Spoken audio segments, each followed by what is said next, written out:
তোমার নাম হচ্ছে লাবিব আব্দুল্লাহ। কি সুন্দর নাম! কে রেখেছিল এই নাম?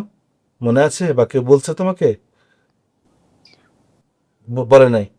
মানে তুমি যখন এই মাদ্রাসায় ভর্তি হইছো, এতিমখানায় আসছো, তোমার কিছু মনে পড়ে? মনে আছে কিছু?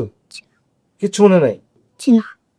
তো আহ, মানে তুমি কবে থেকে মানে এখন কি পড়তেছো তুমি? নাজেরা। কি পড়তেছে?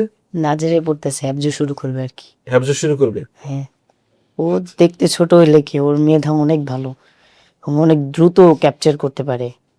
ও যা বলবেন অনেক দ্রুত ক্যাপচার করে, মুখস্থ করে ফেলো। আমাদের যে পড়াটা একটু লেট হয়, আমরা যেটা একটু টাইম নিয়ে পড়ি, তো ও টাইম নিয়ে পড়ে না, ও ওর মতো পড়ে শেষ, পড়া শেষ। মানে তুমি এত দ্রুত মানে পড়ে অনেক ফেলো? দ্রুত পড়ে ফেলে।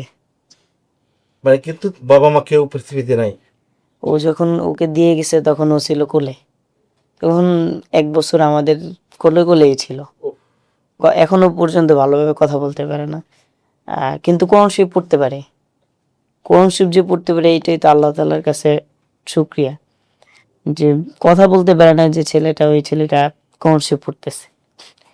এবং মানে সে মানে ও যখন আসে তখন কোলে, তোমাদের হ্যাঁ, কোলে কোলে বড় হয়েছে? কোলে কোলে বড় হয়েছে। প্রত্যেক হুজুরের কোলে কোলে ও ছিল আর কি। তো এই অনুসারে ও আর কি ওইরকম হুজুর জিনিসটা চিনে না, সবাই ওর বাবা। যে যার কোলে বসে সেই মানে অনেক আদর করে। তো ওরে তো আদর না করার কোনো বিষয়ই নেই, ও যার কোলে বসবে সেই আদর করে।